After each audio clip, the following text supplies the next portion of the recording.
안녕하십니까. 뉴스데스크 강원입니다. 강원도 전역이 최악의 대기질을 보였습니다. 내몽골 쪽에서 시작된 황사의 영향인데요. 주말까지도 미세먼지 농도는 나쁨 수준에 머물겠습니다. 유주성 기자입니다. 강원도 전역에 최악의 미세먼지가 찾아왔습니다. 평소라면 선명하게 보였을 원주 치악산과 백운산이 미세먼지에 가려 자취를 감췄습니다. 하늘은 미세먼지가 가득 껴 누런빛을 띱니다. 춘천도 상황은 마찬가지. 도심 속 아파트는 물론 봉이산도 형체를 찾기 어렵습니다.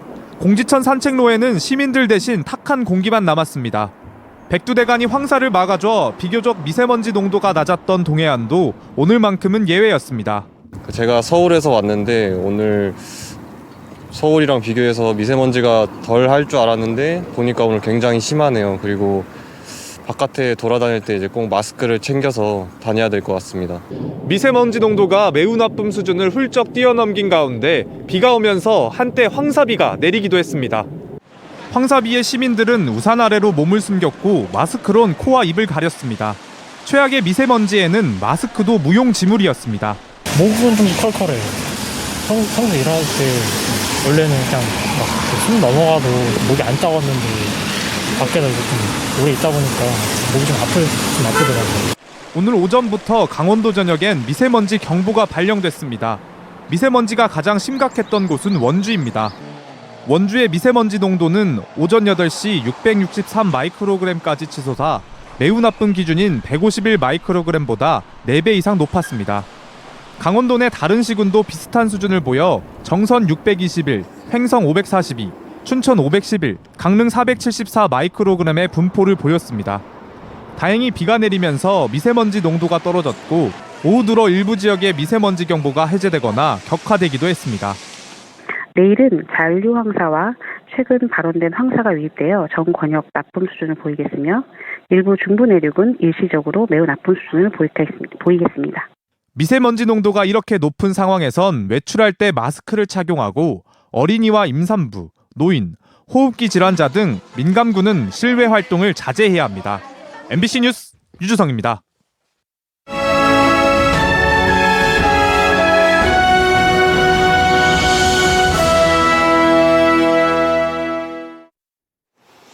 동해 태백 삼척 정선 선거구에 출마한 여야 후보 2명이 오늘 방송 토론회를 가졌습니다.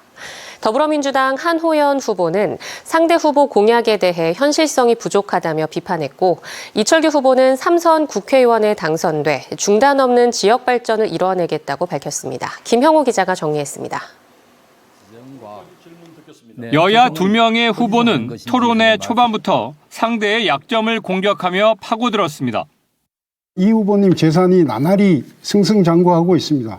제가 오늘 오면서 찾아봤는데 2016년 20억이었습니다. 이번에 재산 신고한 거 보니까 41억이더라고요. 국정 동반자들을 가지고 폄훼하고 공격하는 이러한 행태는 지양돼야 할 하나의 정치 폐습이라고 생각합니다. 제가 구체적으로 잘못한 점이 있다면 지적하십시오. 동해 삼척과 관련된 철도 노선에 대해서는 두 후보가 현격한 입장 차이를 보였습니다. KTX의 도심 통과를 결사적으로 반대하시는 것 같습니다. 물론 현재 현안은 3미터로 가게 되어 있습니다. 이대로 가면은 우리 시민들의 이용 편익이 떨어집니다.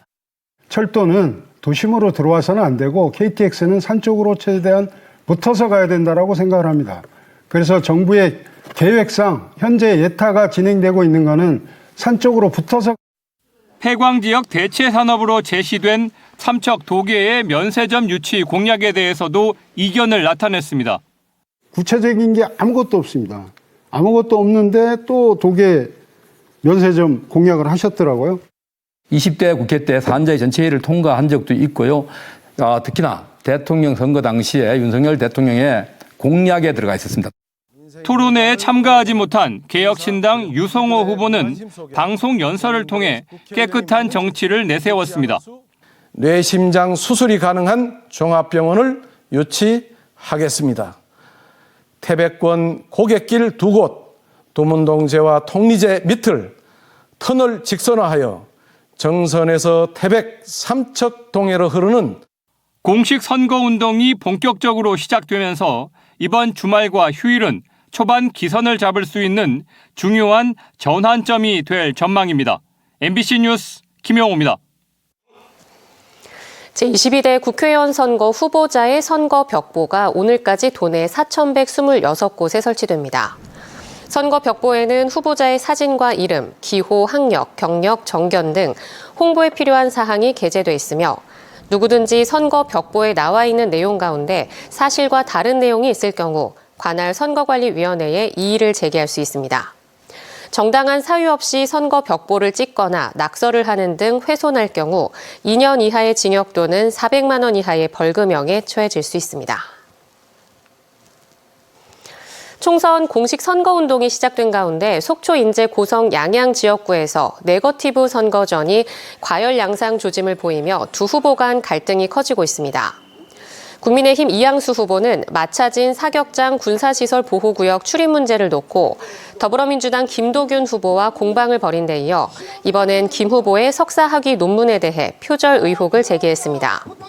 이 후보는 오늘 김 후보에 대해 공개 질의서를 내고 1993년 발표한 김 후보자 논문의 표절 여부를 확인한 결과 문장과 페이지에서 상당 부분 표절이 의심된다며 사실관계를 밝히라고 주장했습니다. 이에 대해 김도균 후보는 긴급 기자회견을 열고 이양수 후보가 아니면 말고 식의 의혹 제기를 무차별적으로 한 뒤 언론에 보도되면 다시 퍼나르는 전형적인 흑색 비방 네거티브 전략을 펼치고 있다며 법적 검토를 거쳐 고소 고발에 나서는 등 단호히 대응하겠다고 밝혔습니다. 똑같은 짐을 실었는데 톨게이트마다 측정된 무게가 다르다면 과적 단속 시스템을 과연 신뢰할 수 있을까요? 같은 양의 화물을 실었는데 양양의 한 톨게이트에서만 때에 따라 무게가 20% 더 넘게 측정될 때도 있다는 주장이 제기됐습니다. 화물 차량 운전자들이 이를 따져도 한국도로공사 측은 문제가 없다고 밝혔습니다. 이준호 기자가 취재했습니다. 25톤 화물 트럭에 포대 20여 개가 쌓여 있습니다. 수출용 규사를 강원도 양양에서 채취해 경기 평택항으로 실어 나르고 있습니다. 그런데 지난 14일 평소와 같은 양의 포대를 실었는데 양양의 한 고속도로 톨게이트에서 과적 단속에 걸렸습니다. 오차범위 10%까지 포함해 차량과 짐의 무게가 44톤을 초과하면 적발되는데 단속 기준에 걸려 꼼짝없이 50만 원의 벌금까지 내게 됐습니다. 운전자는 이곳 남양양 톨게이트의 과적 측정에 유독 문제가 있다고 주장합니다. 단속에 걸린 당일 원주와 평택 톨게이트를 지날 땐 문제가 없었기 때문입니다. 게다가 한 달 전까지만 해도 같은 양의 짐을 싣고 남양양 톨게이트를 지날 땐 무게가 33톤으로 측정됐다고 말합니다. 똑같은 톤수에 올라갔던 차량인데 이런 식으로 하다 보니까 이 도로공사에 너무 신뢰성이 너무 없다고 생각을 하고 있습니다. 지금. 다른 화물차 기사도 최근 비슷한 일을 겪었습니다. 46.15톤으로 과적에 적발된 직후 북강릉 톨게이트로 가서 다시 쟀더니 37.65톤이 측정됐다고 말합니다. 같은 짐을 실었는데 두 톨게이트의 무게 차이가 8.5톤이나 나는 겁니다. 너무 어이없죠. 정확하기만 해도 괜찮은데. 무슨 일이 있던 걸까? 한국도로공사는 3월 7일 남양양의 단속기계 측정값을 조정했습니다. 이후 과적 단속이 급증해 한 달 평균 한 건 정도 발생한 과적 단속이 이번 달에만 벌써 5건에 달하고 있습니다. 한국도로공사 측에 문의하자 측정값 조정 범위는 플러스 마이너스 2%였으며 단속 시스템에 이상이 없다고 설명했습니다. 게다가 화물차 기사들의 과적에 대한 인식이 부족하고 기준을 초과한 적재가 문제라는 입장을 냈습니다. 하지만 민원 제기가 끊이지 않자 다음 주 안에 과적 단속 기계의 점검을 다시 실시하겠다고 덧붙였습니다. MBC 뉴스 이준호입니다.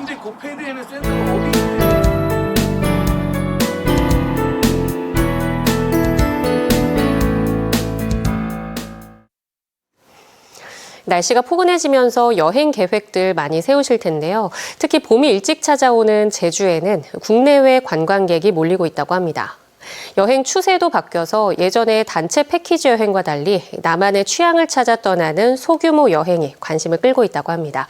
송원일 기자입니다. 봄 기운 가득한 푸른 제주 바다를 따라 자전거 행렬이 시원하게 내달립니다.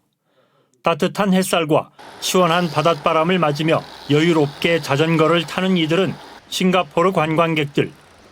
자전거 동호회 회원 42명이 특별한 자전거 여행을 즐기기 위해 제주를 찾은 것입니다.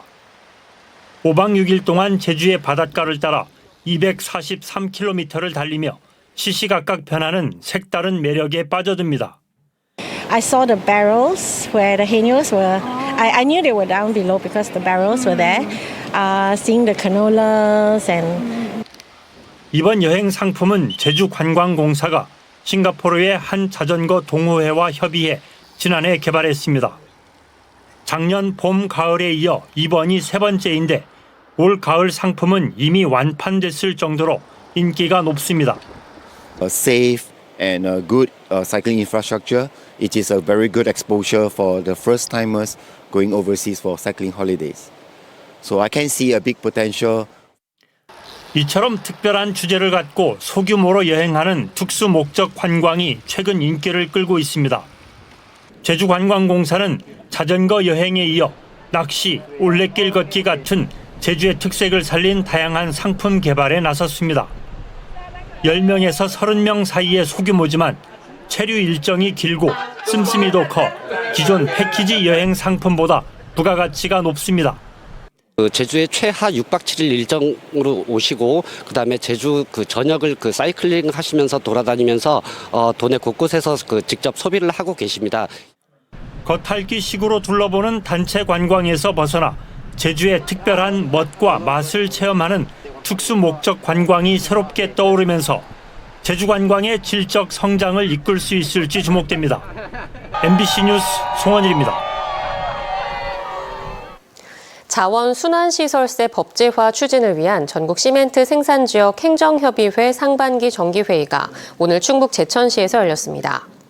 이번 정기회의에는 강릉 동해 삼척 영월, 충북 제천과 단양의 시장 군수들이 참석해 자원순환시설세 법제화 추진 상황과 앞으로의 계획을 논의했습니다.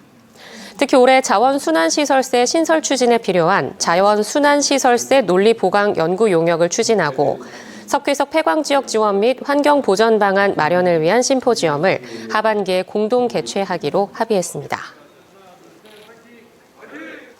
삼척 맹방 유채꽃 축제가 오늘 개막했습니다. 올해로 20회째인 맹방 유채꽃 축제는 오늘부터 다음 달 14일까지 근덕면 상맹방리 일원에서 열려 유채꽃과 벚꽃을 즐길 수 있고 향토 음식점과 농특산물 판매장 등이 개설됩니다.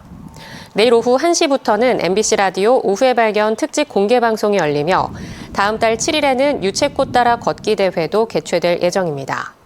유채꽃은 4월 첫째 주 주말쯤 활짝 필 것으로 예상되고 있습니다.